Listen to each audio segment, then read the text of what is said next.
Welcome to the Drive-By Entrepreneur podcast, which exists to bring current and compelling content to entrepreneurs and influencers of small to mid-sized organizations. I'm John Frank, fellow entrepreneur and the owner of Third Road Management. And with this podcast, we will connect with a variety of experienced and dynamic individuals to shed some light on both the art and science of entrepreneurship. Before we begin, I'd like to thank our sponsors.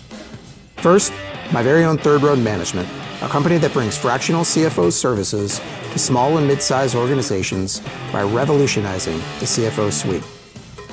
We'd also like to thank Two Hound Red, a brewery and restaurant located in Glen Ellen, Illinois, that is focused on creating classic, innovative beer and food. And finally, we'd like to thank NWC Media, which provides inbound marketing technology, project workflow management, and efficiency consulting to organizations of varied sizes, who is also the producer of the Drive-By Entrepreneur podcast.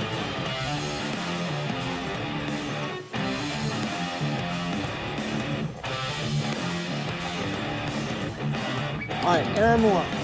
What's up, man? Johnny Frank. Welcome. Glad to have you here. Really looking forward to diving in on this. And I've watched your journey, obviously, for a long time, just to kind of cut through out of the gates, fellow Lake Park Lancer. Yeah. Go back to 1992, I believe, freshman year. I think so. And I've had several Lancers on the podcast. So there's definitely some entrepreneurs that get, come out of the Lake Park ecosystems. And Something in the water around there. Something in the water.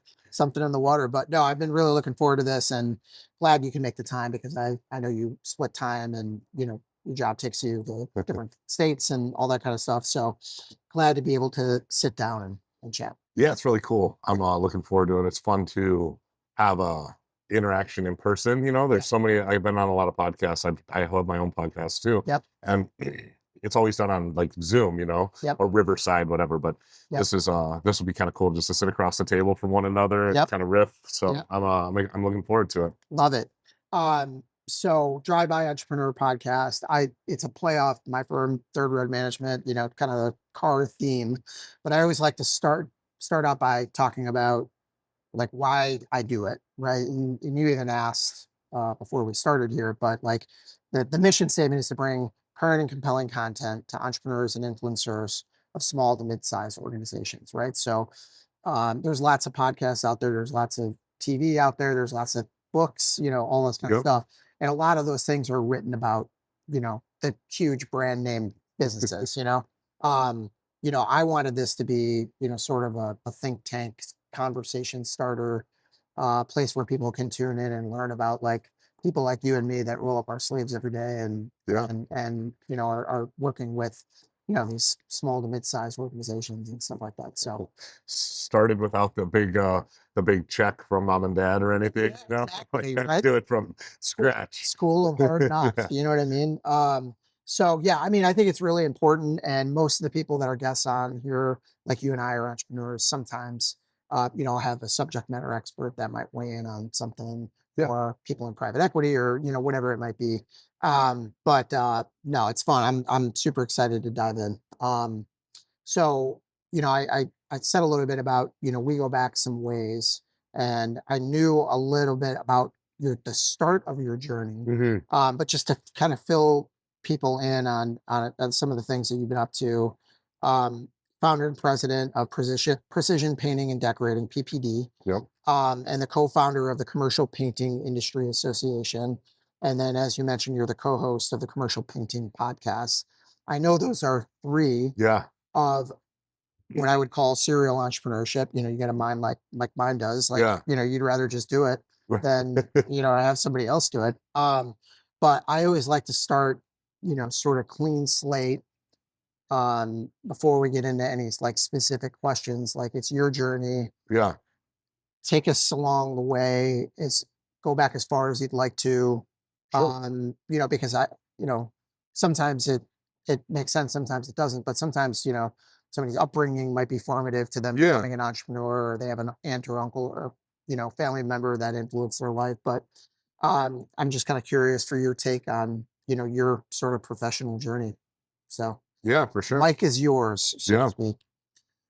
Well, I mean, I was trying to think about when we met actually, and I was thinking, I think it was in like a honors math class or Yeah, something algebra. freshman year. Yeah, algebra. And I'm like, man, we were both good at math then. We're still it Yeah, kind of all connects the dots, right? yep, So if it's we're looking for something scholastic, I suppose math is a pretty important role in getting to where we are yep, today. So but I was, it kind of started. I've always just kind of been a little entrepreneurial, whether it was, cutting grass, fixing lawnmowers, doing whatever I could to try to work for myself. And just so happened that I fell into the painting world out of college. I yep. went to school and got a degree in finance, and then came out and one of our buddies was painting and said, "Hey, can you help me out on the weekends?" The next thing you know, I'm, you know, side by side with him, took half the company, ended up buying the other half, buying him out of the company Mm, a number of years later.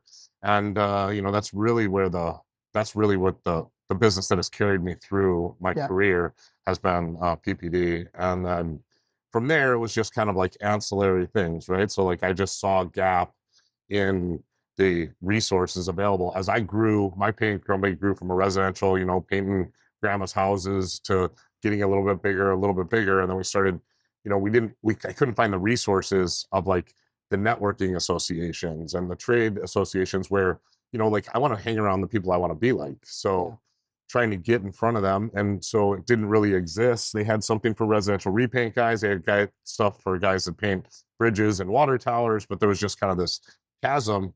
And I thought, well, why not try to fill that? So that's how we ended up with the trade association. got it. And, that was kind of an interesting journey. And it still is. I mean, it's 5 years old now, or, we've got a couple hundred members and we have big events and, sponsors and all that. So it's been really exciting. But I think that the one thing is like, it's not always about the money, right? So like that was a labor of love more than money, right? To, Yep, to build that.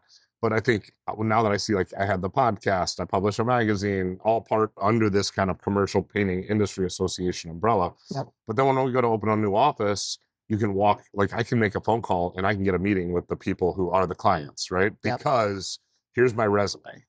So all of these things have, I don't want to say an influencer, but it has made an influence in people to be able to say, hey, I want to take a meet, I want to get a meeting with John Frank. And it's like, oh, Aaron's the president of this. He runs an association. He has a magazine, does a, so all those things kind of came together. And I think that that's really like what you're doing here and giving yep, back is like, there's maybe not a dot, like no one's writing you monstrous checks to host the podcast, yep, but the byproduct of it is John's into the entrepreneurial circles. He has entrepreneurial friends. He's curious. He's inquisitive about it. So like if people have questions about their business, they would trust, a guy like you to help them along with their business. right. So I think that that's kind of how it all kind of came to be and like how the parts come together, Yep, if you will, from the beginning. And then from there, it's just been, certain opportunities that come up, stuff in real estate or, yep, most recently I told you at the beginning, like I've been involved with a foundation. So one of my friends was killed in a bicycle accident in the city. Some people decided to start a foundation. The family came, and I ended up taking the role of president of that foundation. So now there's been like that's a whole new world of nonprofit and learning and like how to manage committees. And you have all these people that are really willing to volunteer and help.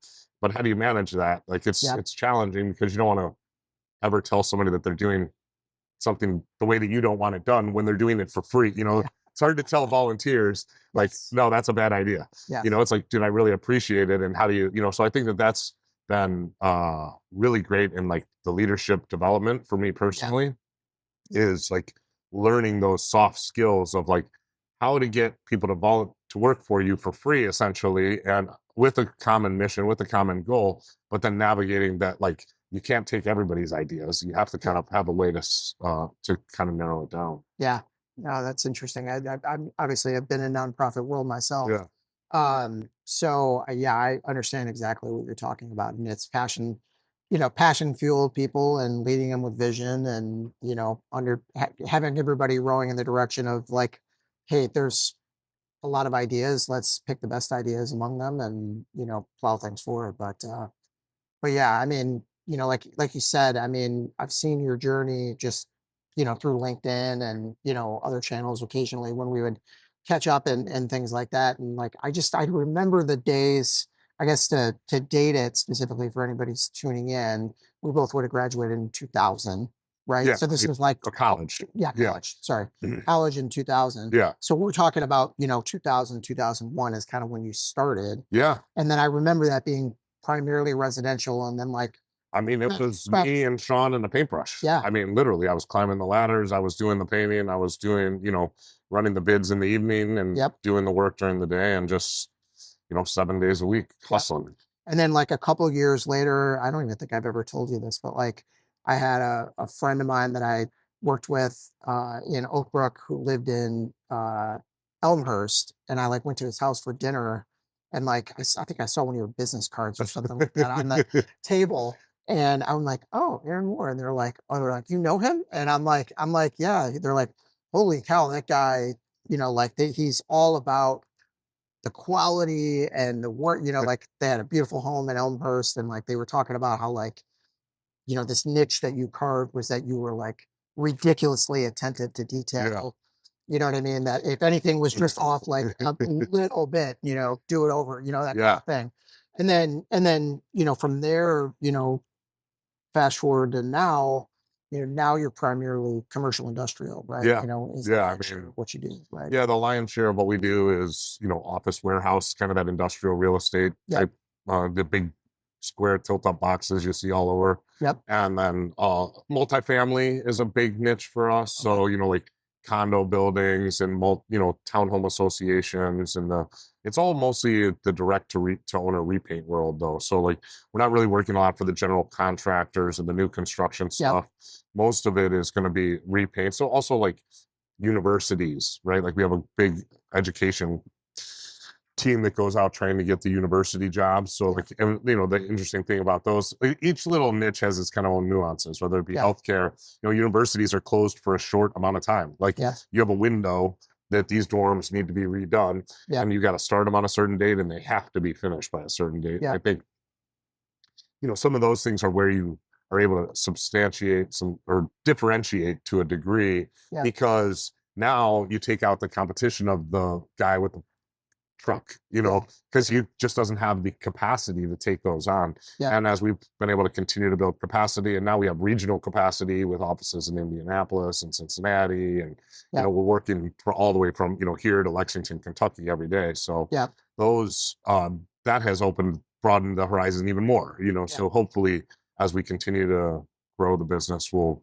continue to be able to leverage some of that. Yeah, and refresh my memory because I feel like you've told me this, but were all of those, so how many different like offices do you say you have? Right now we have 4 physical offices servicing like 7 metros. Okay, so the 4 offices are Chicagoland. Bensenville. And then Indianapolis. And then Cincy. The Cincinnati office services the biggest area. That team is servicing Cincinnati, Dayton, which is kind of like a Chicago Rockford type situation. And then they have Columbus, Louisville, and Lexington. So that office services those metros. And then basically Indianapolis is coming from Northwest Indiana down to south tip of Indiana. We've got a big project going in Seymour, Indiana. So south, like an hour south of Indianapolis. Home of John Cougar Mellencamp. And then we have Bozeman. So I'm out in Montana, as you know. So I live in Montana full time, although I've spent a lot of time here and a lot of time on the road for the different offices. But we opened Montana last year. And so we just finished a strategic partnership there with a company. So we're going gangbusters out there. We found that's a place where like it just happened so fast. Bozeman's a pretty quick growing town. I know you were out a couple of years ago. You kind of saw the development and stuff. It's a small town, but there's a lot going on, and with Big Sky and the hospitality industry and stuff, and they just built all this stuff so quickly without a real good plan about like how are we going to maintain all this? Like, what does this look like over the next 10 years? And then all of a sudden it's like, oh, it's been 6, 8, 9 years, and like the weather there is harsh, so like those places need to be maintained. So we really found that like it was a specifically fit our ideal customer profile is really all over out there.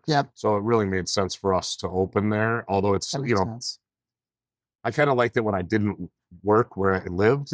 It made life easier. Now I'm out hustling all the time in Montana too, when I was supposed to be not, but it's been a really fun journey. Yeah, anytime you need somebody to help you out with a project in Big Sky, just let me know. Yeah. Or anywhere up there. Yeah, it's beautiful.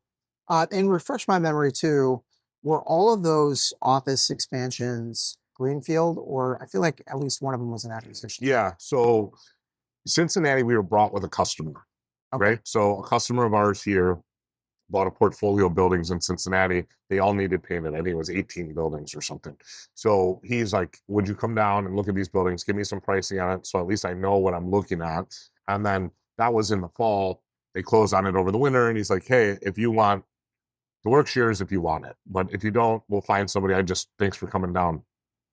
I turned our marketing team loose on the Cincy Dayton market and just see what we could generate. So I was just going back and forth and, got an apartment down there and just kind of greenfielded on my own. Yeah. And then ended up seeding somebody down there to run those projects. And, that just kind of evolved over time. So that was the way. And then as we saw that we were having success there, then like what happens to guys like us? We go, Yeah. well, I can do that again. That wasn't that hard. Like, how's Indy? So, and I think that that's also a testament to our team. The division manager in Cincinnati was like, hey, I think I can take on more. So he starts doing some work in Columbus, then in Indianapolis. So started having good success in Indianapolis. Like, I'm going to hire somebody to be there full time. Let's get an officer. So I'm not even really driving that as much as he was. Yeah.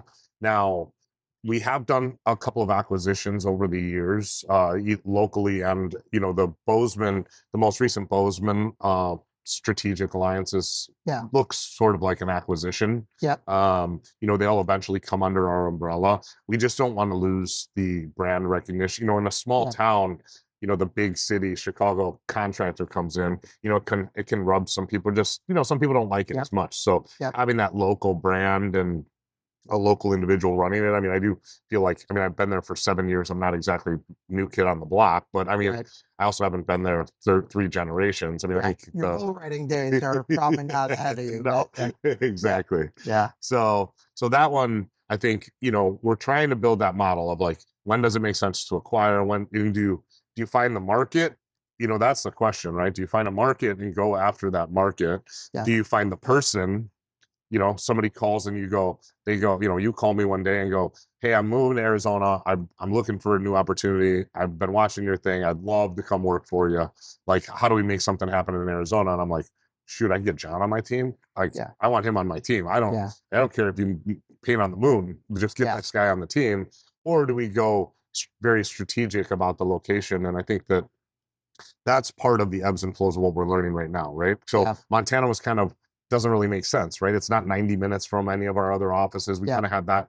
So we're starting, and I see where there's some struggles there. Now I happen to live there, which makes it a little bit easier. Yeah. But I think this is part of the journey that we're on right now, is trying to decide, okay, how do we go acquisition? Do we go market? Do we go person, talent? And I don't know the right answer, honestly, at this point. I think that there's probably the right answers are probably the combination of it all. Yeah. Yeah, well, the good news is everybody needs paint. Yeah. So, and like you said, the weather definitely beats things up. But in an area like that, I just have to compare it to like other situations I've seen other businesses in. I have to imagine that number one, the season is challenged. Yeah. You know what I mean? Because you only have so many months that you can do exterior work. Correct. Right. And then the other thing that I would imagine would come up would be just access to labor. Yeah. Just because, you hear about these businesses, manufacturing operations and, sort of the Rockford area or Wisconsin or these different areas that are like, man, we just, the second that we get talent in the door, it turns quick and then we can't find replacements because there's just not a lot of people around. Yeah. I don't know. I don't want to project that, but I would imagine. Yeah, no, it is definitely a challenge, right? Yeah. And so it's something that, we look at it like, talent side of things is probably almost as important as the marketing to the customer side of things. You have to be out there constantly looking for it. But the other side of the coin is like, if McDonald's can stay staffed, we can stay staffed. Yeah. Right. And if Walmart can get employees, we can get employees, and so when you start to look at these big brands and it's like, are we using that as a crutch, like, Yeah. oh, we just can't find any guys. Yeah. Okay. Yeah. There's no painters here. Like, Yeah. if I look in the yellow pages or whatever, go online and Google painters Bozeman, there are 50 of them come up. You're Yeah. telling me that all these guys, we can't find any painters? Yeah. We can do it. Like, we just have to put our heads down, and it's just like the difficult job. We have lots of difficult jobs, right? So either you can do it or you can't do it. That's not, if you can do it. It's just if you want to do it or not. And I think I've just always kind of made, I think I've made my mantra, like, I'll just outwork you.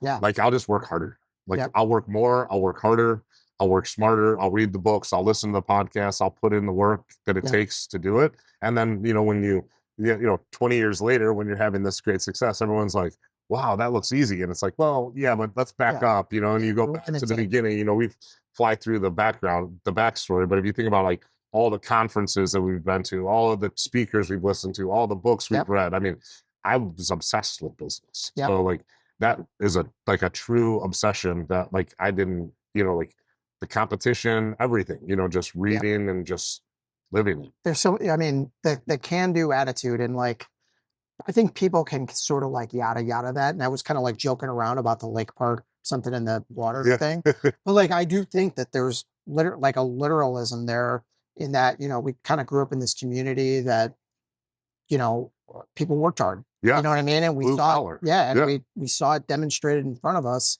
And it was, just kind of like one of those, like, yeah, you want something done, go do it. Yeah. And it's like, you kind of build up this, these muscles of like, I can do anything. Yeah. And like you said, some of it is, the grit and determination of doing it, but you learn in the process, like the people skills that are necessary to do it too. It's not just Google somebody that's a painter, right? You're going to get that person on the phone. You got to win them over. Yeah. You got to make them feel that their life is going to be better partnering with you than they could ever imagine it, doing this on their own. Correct. Kind of thing. You know what I mean? Yeah. And anyway, so it all kind of like fits together. Yeah. It's a life of building that stuff, but it's also, the successes and learning from those, the failures, learning from those. I always tell like my kids, even like, it's better to learn from somebody else's failure than it is yours. I mean, you got to learn from your own, but like watch, observe, read books, listen to podcasts. Like, you're definitely going to have to fail some, but it's a lot cheaper if you can mitigate the damages by, kind of seeing what other people did. And I think that's the other true thing about having entrepreneurial friends and people you can call on. I mean, I have a whole network of guys like you and I that, like talk from time to time, get together for coffee. Hey, what's going on in your business? What's going on? Where are you finding success? And it doesn't mean because I do painting and you do finance consulting, we don't have the same kind of things in common. So like, I was very involved in Entrepreneurs Organization. I have a lot of YPO friends and, those types of guys and gals, we are able to get together and, go on. I mean, I've been on vacations and trips and you're just talking shop, but you're really learning from that combined experience is a big deal. So I don't think that should be missed. And I think that like all the stuff you do from the volunteer stuff all the way through these paid actions, whether it be like a Vistage or EO, I mean, those are all great places to really surround yourself. And like, it's like the sports adage, right? You don't want to play against the kids who you can just beat up on. You want to play against the kids that are beating up on you because when you're done, you're much better for it, and that's kind of the way I always look at it with business is like, I'm just fortunate. I'm trying to get a seat at a table I don't belong at, like if I can get a seat and these guys like me, then I can figure out what are they doing that's making their businesses tick and try to implement even just a little bit of that into my business. Yep. Love it. All right. So we've talked a little bit about, just kind of like the general background. I always like to hit just like a couple of like themes, what I mean, is like hearing, your story and even my perception of it, right. Before today, like, in your own words, you kind of spelled it out or whatever. But I know we talked about how your business is transformed, from the beginning to where you are today, right? So going from primarily residential projects, one-off things, to bigger projects, to now being, flash forward to commercial and industrial and, having the association and all that. Like, I guess the theme would be that you've adapted along the way, Yeah. right? And just for a frame of reference, how many employees do you have now, roughly? I mean, any given day we could have, I mean, in our office staff, we have about 25, and then we could have anywhere up to 100 men Okay. in the field painting. Okay. Well, Okay. men and women, but Okay. 100 painters putting paint on something. Okay. Now, in the different forms, we use kind of a hybrid labor model. So we keep, like you talked about the seasonality of our business, and Yep. that's a real challenge. And I think, Yep.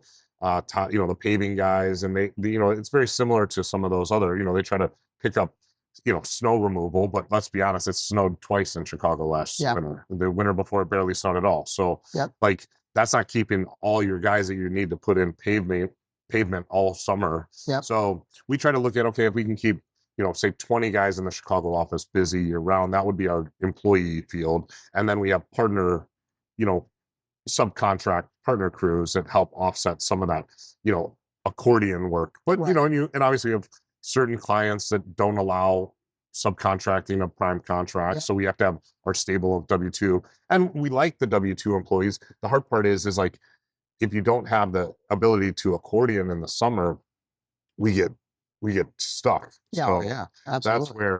that's where we have to have those kind of onboarded partnerships that are trained, and it's also our way of helping the next. If you have a painter that really like sees the entrepreneur, like that's what our business is, right? We're entrepreneurial and by nature, so you kind of wear off on people, and they're like, well, I want to do the next thing. I'm like, well, hire 3 or 4 painters and I'll help you get your business off the ground. And when we can give you business, we'll give you business. You've worked for us for years, but like, I'm not afraid to let you go. Like, I mean, I feel like we've seeded probably 50 painting companies in the Chicago area over the years, just, with people that work for us and caught the bug, and, maybe we make it look a little easier than it is. And then they go out and do it on their own. And some of them stay on their own. Some of them come back. Yeah.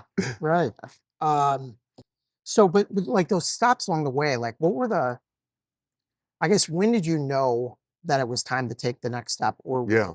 and like I think a sort of a hinge off that, if you will, would be to say at some point in time, for example, you decided to say, we don't do residential work. Yeah. You know what I mean? Like these steps along Yeah. the way, like what were the triggers that made you feel like, no, now we got to go do this. Yeah. Now we got to go do that. Like when you think back on it, what were those?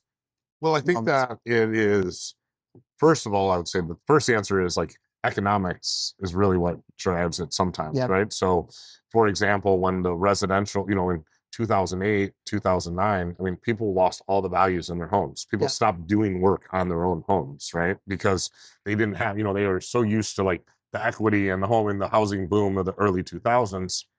So we looked at, I was just deliberate to say like, hey, if we stick to this being our core business, we're going to be out of business because there's not enough work. We got to adapt to what's next. So what did we look for? We looked for, banks got bailed out at that time. So we knew the banks were going to have a big inflow of cash. All these mortgage companies were decommissioning and recommissioning and changing their structure. Banks were really, so we had a very good run with that. Like one brand sold to a big brand, and then they rebranded all of their stores to the new brand. And then they ended up bringing them all in-house to their branch locations and closing all the mortgage offices. So we painted them all to the new ones, and then we painted them all when they decommissioned them. And that was like a deliberate, like, hey, this is a market that's going to see some funds flow into it, kind of our foray into commercial, but it wasn't that much different because we're painting little mortgage offices. They're 1,500 square feet, they were easier than home. Yeah, I was going to say probably easier because they're, number one, they're empty. Right. and number two, you're not like, I want, pink on this wall and gray on that wall. And then we did the same thing in the with what we knew in residential. We brought that to the foreclosure market, right? So these big, funds started buying up all these foreclosures. Well, they had to get them to a certain thing. So we'd get a list of, here's 50 homes we bought this month, take them and get them into shape for us to rent. So we'd come in, paint them to their standards, take a list, change out light bulb, do some of the miscellaneous stuff. And we did that. And so that was kind of our, like, that would be one area where I would say was a transition that like wasn't really deliberate. It was kind of hey, we just got to stay in business here. Yeah. Where are we going to go? And that kind of moved us along into the commercial space. Now, like the decision of getting out of residential, we still will do some residential. We have a couple residential crews. We say like, if I painted your house, my company will still paint your house. Yeah. So we have very loyal customers, and like I don't want to forget how we got here, and like I'm not trying to big time anybody. Yeah. So we do a little bit of residential, but our general decision to get out of it was the problem is the skill set needed to paint million-square-foot warehouses is not the same skill set as what, we talked about that attention to detail, and maybe you were at one of the painted ladies. We used to do a lot of painted ladies, those real decorative, like early 1900s homes with all the different colors on them. We've won awards for all those. And that was kind of a place that I went early in my career because I was out there and I was very particular about how they turned out. But now you'd take a guy that's used to spraying putting it on with a garden hose all day on the outside of a big tilt, and you bring him to that, residential grandma's kitchen. Yeah. It's a disaster. Yeah. So it was kind of like, hey, we've now trained our guys to have a different skill set. We've kind of lost part of this in what we used to be. And now we got to look at, can we provide a really good service to that segment of the market? And we just decided that, like, based on the average job size and what our customer profile had become, that it just wasn't the crossover. And we just decided to move our business and kind of pursue the, this repaint maintenance world in the commercial world. Yep. So. Yep. Yeah, totally makes sense. And the times that you've expanded, like the acquisitions, they looked a little bit more like, I know you kind of alluded to one in Montana here. Yeah. But it's more like, hey, we want to expand this area. Let's find somebody that's doing it maybe on their own independently. See if I like this person. Yeah. You know what I mean? So it's kind of been like that, right? Dish this off, and then over the course of time, have some arrangement where you're folding it, under the umbrella. And we're bringing a lot. We've invested a lot into like tech stack and systems and project management. Like we're so far advanced in, like, we've always been very innovative and always looked at innovation as an important piece of our business. And we've, we've swung and missed sometimes. Sometimes we do really well with it.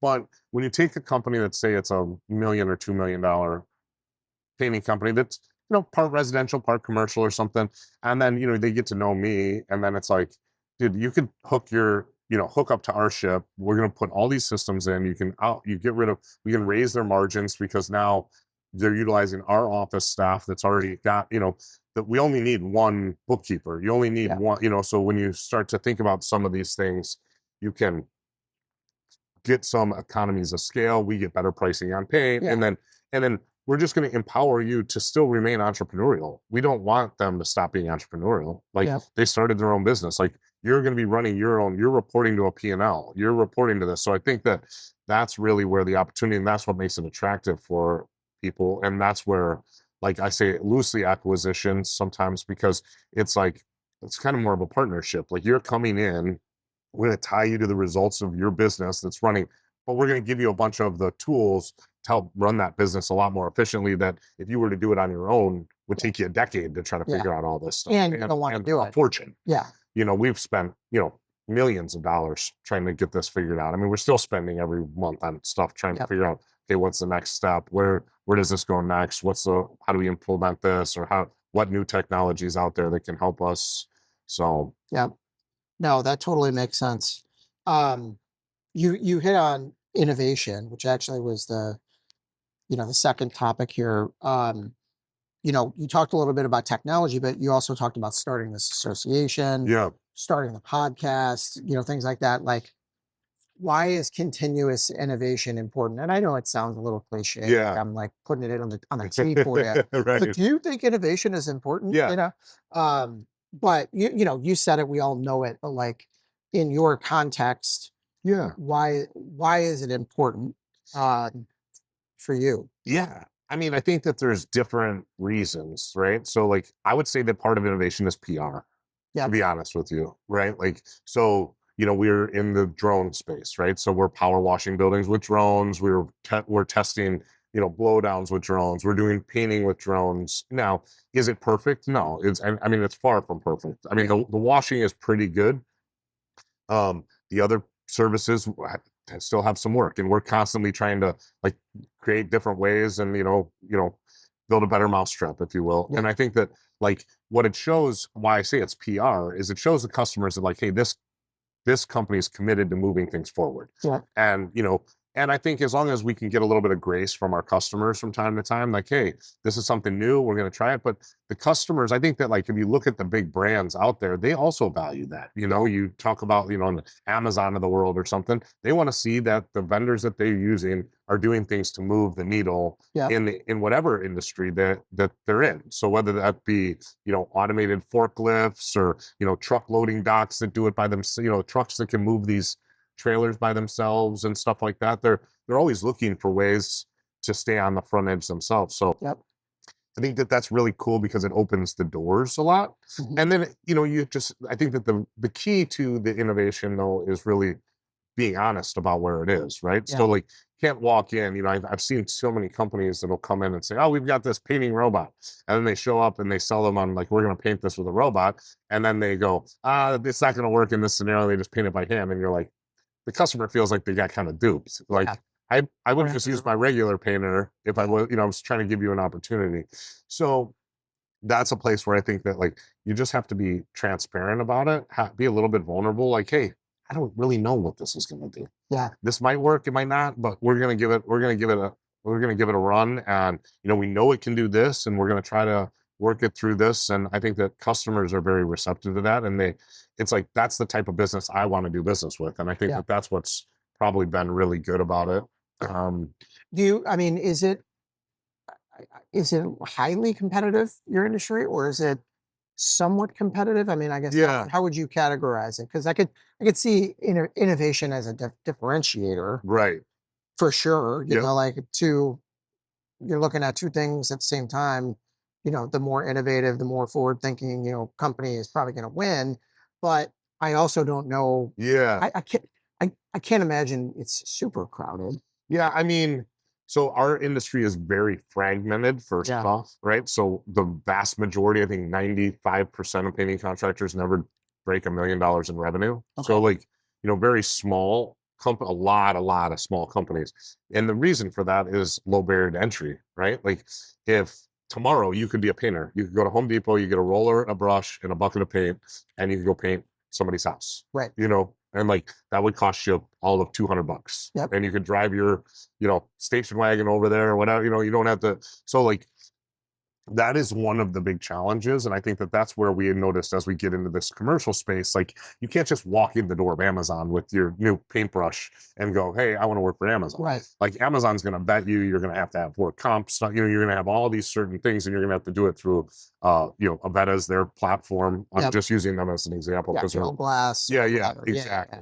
You probably have to do an RFP thing frequently. Yes. Not all. I mean, probably not all the time. Most of the customers are going to have a prequal for us to even be able to bid. Right. We have to show them. I mean, now it's getting even to finances. They want to see your P&Ls. They want to, like it's not as easy. So in that way, you do mitigate some of the competition as you get larger. And I think most industries are like that. But I would still say, I mean, it is competitive for sure. Yeah. But I mean, there's not any industry that I wouldn't say isn't competitive unless you find some blue ocean somewhere. But in painting, it's kind of all been done. So I don't know what made me think about this, but we're obviously talking about innovation, and in my head, I was thinking through all things, sort of AI, right? And like you're like, well, you can't AI, put in pink, but like if drones were doing it, like it's like, oh, okay, I didn't think of that, but where my head was going to is you hear a lot now about, private equity really honing in on businesses that are AI proof. Yeah. Kind of thing, fragmented, number two. Yep. A lot of trade oriented, businesses, HVAC companies, plumbing, all those kind of things, roofing. We've got a client and that we're seeing it. Yeah. I'm sure you're seeing it. Yeah. I mean, I'm through the association. I'm sure. Yeah. I mean, there's a couple, and we've listened to some presentations just to understand it so that we could kind of at least know, if not me, like this is who I might be competing against one day, right? So you got to educate yourself on it. Yeah. I think that our our industry is a little bit challenging because of a couple things, right? So number one, at least at this stage, I mean, I'm hoping to change this over time, but we don't really have a recurring model, right? Yep. So like every year you start at zero. So when you look at a lot of the companies that they're going after, there's some sort of maintenance component. Like they love landscaping, they love, Right. and the low barrier to entry makes it challenging too, because it makes for quick competitors. Where like if you look at like paving, you've roofing, it takes a lot of equipment and it takes a lot of knowledge to be able to do that work where, no one's going to go, I can install a flat roof tomorrow. Like that's not something that an average person can do, but people could go, I'll go paint that office tomorrow.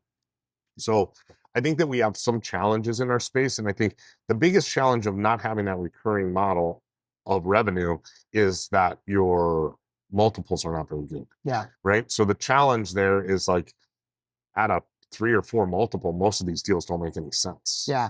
So Yeah, right. You might as well just keep working. I mean, you're making it every year. Like you're going to get, by the time they're done with you, you're going to have some stock in this bigger company. But the other side of it is you're not really going to make, your government's going to take a bunch of the money. You're going to be lucky to get 1 year revenue in your bank account. Right. Or 1 year profit, not revenue. 1 year profit. Well, you probably have a contract on the end of it to work there for a year or two anyway. You know what I mean? So yeah. I don't know. I think that it's a very attractive space. I think there's a way to get it done. And there are a couple companies that I think are having some success. Yeah. But the one trouble that private equity I think is seeing in our space is there's not enough targets. Yeah. Right. There's just not enough big boys out there. Yeah. That's what I was thinking of, when I said like competition wise. I guess I don't know the answer to it, but so it's like I can't think of a household name that like as a commercial printing company that I can, or painting. Painting company that I could think of besides you, obviously. You know what I mean? Right. Well, and that's the hard part about it. That is really the one thing. But I also think that like what it does is it makes for a really good opportunity for, a guy like me and some of my friends who are kind of mid-market, we're not huge companies, but, if we can kind of get our ducks together, and then you also can like these kind of bolt-on acquisitions that are turnaround in nature, right? So you take that $1 and $2 million business, turn it into a $5 million market over a course of like a 3 to 5 year plan.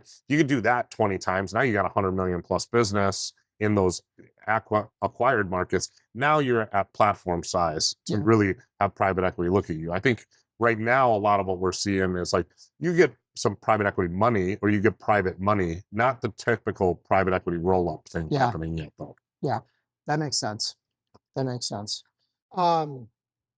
So we talked about this, but just another theme would be, you're a serial entrepreneur. You've been there, done that, started it, built it when you didn't see it existed elsewhere kind of thing. Like I always like to dig in on this because again, most of the people that are tuning in, I want it to be an inspiration to them, you know what I mean? But like, if you were to name the top things, like what does it take to be successful as an entrepreneur? I don't know if it's 2, 3, 4, 5. What do you think? You know what I mean? If I just, asked you here, come up with a couple. Yeah. What do you think are the most important things to be successful?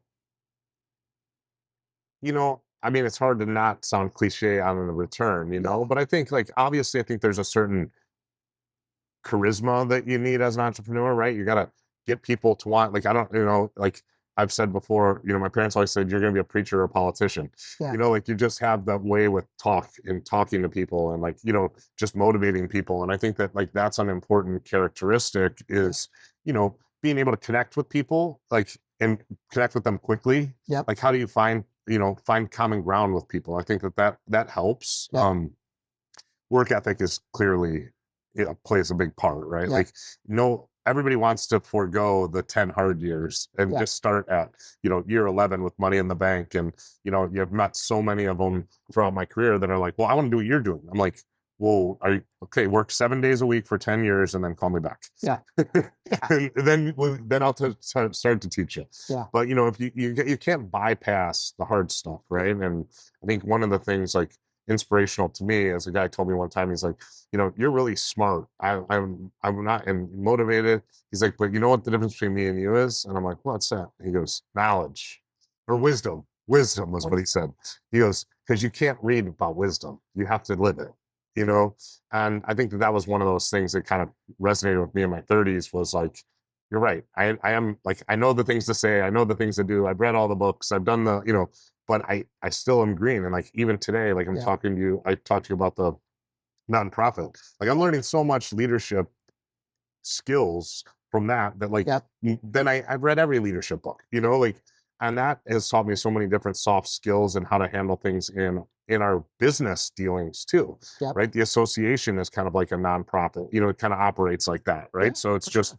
a trade association, and so like trying to get everybody on the same page, build these groups out, and we run peer groups and stuff like that. So it's been really interesting there. So I'd say that those are a couple of the things. I don't know if I give you a direct enough answer, but No, I mean, I think that that's really important. I mean, like again, I was kind of as I was asking the question, thinking about some of the other, things that go into it. Like, does any does anybody do people need your product or service? yeah, Or whatever. Obviously, painting, check, yeah, right? Like, can you do it at a price that somebody's willing to pay? right. Is another one. You know what I mean? Because if you, Some days. yeah, some days. It depends on Some who's days, buying. some days. Yeah, right, exactly. But like, there's all these things that, like, I think that, you know, if you were to carve up, why do most businesses fail, conversely, Yeah. um, I think it falls into those same categories. You know what I mean? They Mhm. either didn't have the charisma or Yeah. they couldn't, delegate, you know what I mean? They could only make so many cakes themselves, Right. you know what I mean? Or, they didn't go through the financial forecast. I mean, I've had friends that I've done that for that have come to me after they've started their business, a couple years down the line. They're like, I can't figure out why I can't make money. And it's like, well, that's because based upon simple math, Yeah. like you gotta do quadruple what you're doing now in Right. order to just break even. Right. And they're like, well, we can't do that. We don't even have enough space. I'm like, well, then you don't really have a business, Yeah. you know? Got a hobby. Yeah, it's a hobby that's costing you money. You know Yeah. what I mean? But you could have done that exercise And you would know that. automatically Yeah. before you even Yeah. I opened the think door. about that. And I mean, I've made mistakes. I've had businesses that don't exist. We don't have to Yeah, talk too much about that. But, yeah, uh, and a lot of that is kind of what it is like, oh, it always is fun to be part of a good idea. yeah, Right. But then you've got to also be realistic about the idea. We were talking about, something I'm talking about now with a group of guys, it's like a fun investment, yeah, and it's like, we're kind of going, all right, this will be fun, but is this really a business? Like, yeah, if it's going to be a business, then we got to agree that it has to make money. If this is going to be a hobby for us, then we have to be, what comfort level do we have with how much money this can cost us, yes, and like, yes. it looks like a business, but it's not. It's kind of more like, I just like owning that, Yeah. Well, I have some friends that went through a more recent iteration of that, and I think they collectively were of the view that it was just sort of a hobby slash Yeah. personal interest investment. Not going to break the bank. Yeah. Whatever. But when things weren't going well, it didn't feel good. Oh, You know what I dude, mean? I Yeah. told you a little bit that I bought this campground out in Montana, Yeah. and it's like the same thing there. It's like, okay, it cash flows, Yeah. right? So I'm not like I'm not writing checks, but I mean, it doesn't cash flow big, Yeah. and it seems to be a lot of work, a lot more work than I thought it was going to Yeah. be. When I initially, think about it as 23 camp spots in a house. So it's like I literally bought 23 Airbnb short-term rentals in one transaction because every spot is a different person coming and going Yeah. all the time, and it's like, I need this. This doesn't work. I can't figure out how to plug this. Like, do you have this adapter? And it's like, oh my goodness. And Yeah. like I'm sitting here going, Saturday afternoon, I'm on the phone when I'm supposed to be enjoying my time with my family to get a $45 booking of a one camp spot for the night, Yeah. and it's like, is this really what I should be doing Yeah. with my time Juice. right now? Yeah. Well, the juice ain't worth the squeeze. Yeah. I remember a couple of years ago, I'm thinking of another example of somebody that wanted to, buy a small business that they were just kind of passionate about, and they had a full time job. Yeah. And I don't remember what they're going to pay for it, but let's just say it was going to cost $100,000 to Yeah. buy the business or something like that. And he came to me and he's like, "Well, maybe I'll work with you." And I'm like, "Well, just give me the general outline of what you're trying to accomplish here." And I'm like, "Okay, at the end of the day, what does this thing throw? Like, how much money are you going to make?" Yeah. And he said, well, I think it, $30,000 a year. And I said, at the time, I go, don't do it. Yeah. And he's like, well, why not? And I go, because you have a full-time job. This is going to be every bit of a full-time job, I can guarantee you. Yep. And it's not worth the Yeah. incremental $30,000. Like, Right. you are gonna drive yourself crazy, and your You'd be wife better off is- working 2 extra hours a day at the thing that you already do. yeah, You make more. and being an entrepreneur is hard. You know what I mean?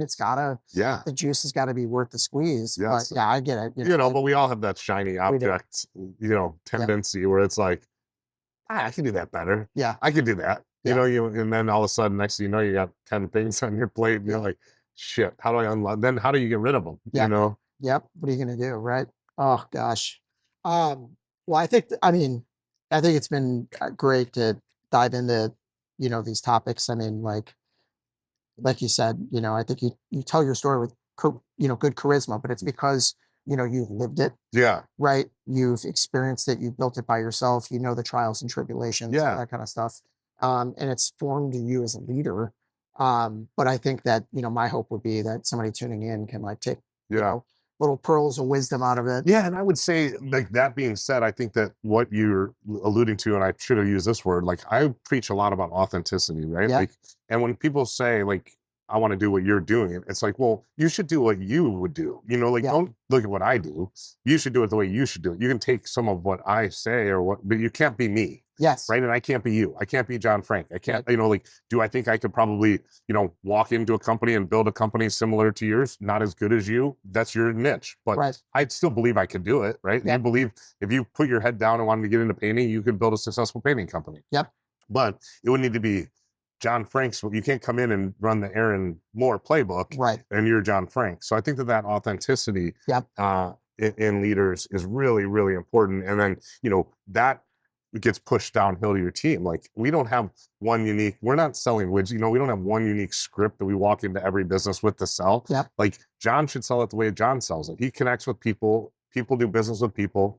And your personality is going to find the people that are going to connect with you. My personality is going to find the people that connect with me. Yep. And that's the best way to probably succeed in business. Yep. Absolutely.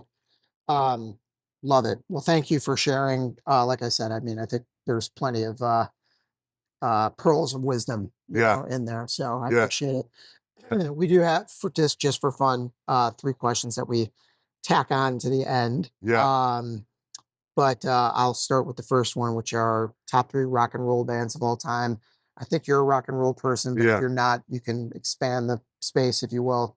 Different genres fine, but yeah, for us, it's really kind of like our rock and roll, right? Would be like Pearl Jam. Yep. They've got to be at the top for me. Yep. And then like Nirvana. Yep. And probably, since we are in Glen Ellen, Smashing Pumpkins. Yes. That was our generation of rock and roll. I could, you could cliche and say, some of the Rolling Stones or something, but that wasn't stuff that I was listening to regularly. So that's kind of that's the rock that I cut my teeth on. Tell me you grew up in the 90s without telling me you grew up in the 90s. Yeah, exactly. Yeah, right. Exactly. Smashing Pumpkins. I am doing I don't know if you heard about this, but he is doing with the Chicago Symphony Orchestra in the Civic Opera House in the fall. Cool. Right around Thanksgiving, he's doing the whole Melancholy and Infinite Sadness album. Oh, really? And it's like an experience with just him and the orchestra. So I don't know. I think that'd be neat. Yeah. Cool, right? Nostalgic, if nothing else. The pride of Glenbard North High School. Exactly. Nemesis of the Lake Park Right, dancers. exactly. Nemesis. All right. Which annual holiday is the best one? 4th of July. 4th of July. All right. Now, I'm a Glen Ellen guy. Yeah. People that tune into the podcast know this, but 4th of July in Glen Ellen is like, I'll never leave. Yeah. That kind of thing. Yeah. I'm curious for your version of 4th of July. Why is it your favorite? I just like the summer holiday, right? Like, I think it's awesome because it's like, barbecue, boats, all the summer stuff that you get to do. And like, I feel like you are able to, like, everyone just kind of is cool with taking a week and just being like, I'm going to the cabin, like we go out to our cabin and we spend the time out there always, or, it's always been something where like we'd get away. Or, you know, when we lived here, when we didn't have a second place, you know, we had like the country club would do a huge thing and shoot off fireworks, and all the family would play golf with the guys in the morning, hang out at the pool in the afternoon. So it's always, just for me, Yeah. it's like the most relaxing and fun. You just have a blast, and the weather's usually good. Yeah. Weather's usually ideal. And yeah, to your point, you know, there is kind of a grace period, you know, before Right. and after. Especially if it's on like a Thursday. Yeah, you're like, we'll just fill this over like a 10-day, Yeah. you know. Oh gosh, that's good. All right, this is a good one for you because you've been doing what you're doing for a long time, My whole career. but you're also very entrepreneurial. If you weren't doing what you're currently doing for work, any completely unrelated career that you could see yourself enjoying and thriving in? I told you about my parents said. So, I mean, I probably would say I would probably be like a preacher or a politician. Okay. I think like there's pretty good money in starting churches, I think. So that's not a bad one. But Yeah, I don't know if I'm not quite there yet. But yeah, I don't know. I like the idea of, you know, I always wanted to go to law school, and then got out of college, took the LSAT, and was like, dude, I'm tired of being broke. yeah, You know, I don't want to do school for another 3 years and come out in a bunch of debt. And so I thought that would be something. I guess it would depend on the functionality. And now that I'm going through all this, you know, I mean, I love the idea of like M&A type activity, but Yeah. that's kind of related, right, to what I'm doing now. So if I was to do something completely unrelated, it would probably be something in like a political type. So you think like the law degree would complement the political? Well, I always kind of thought that it would be how it would, you know, most politicians start as attorneys. Yep. You know, that it seems to be a typical way to become a politician. Yep. So, you know, whether that be through a bench appointment or something, but yeah, I don't think I mean, I don't foresee myself. I'm not taking on any more. If my wife listens to this and I say I'm going to do something else, I might be gone when I get home. I heard you say you were running for governor of Montana. Is what I- Right, yeah, right. Oh, that's funny. Yeah, I'm looking back on it. I think Guy Zambetti is local Yeah. local politics. Yeah, he's at Gilbert's. Gilbert's. Yeah, like But I can't think of anybody else that yeah. is in politics in any His dad was way. involved in that in Itasca too. Oh, I yeah, think that's when we right. were Yeah. kids. So Oh, gosh. yeah, he was a gymnast with me, so we were pretty Oh, good that's right. buddies back then. Yeah, Yeah. yeah. Well, great. Like I said, I can't thank you enough for coming by. I know you're busy and you know got a lot going on. So appreciate you sharing your knowledge and experience. And I think it's going to resonate with folks that tune in. No, I was looking forward to it, and it's always fun, especially like to connect with somebody that you had, you know, a relationship with all your Yep. this time over the history. So I was excited to do it, and thank you for the opportunity. And it's been great to just have a chat. And Yep. you know, hopefully somebody gets a little something out of it from one of our hairbrains. And Yeah. You got hair. I don't. yeah. My mind's changing colors pretty quick. Yeah. There you go. No, but greatly appreciate it. And thank you for coming by. Bye, brother. All right. Aaron Moore. Thanks.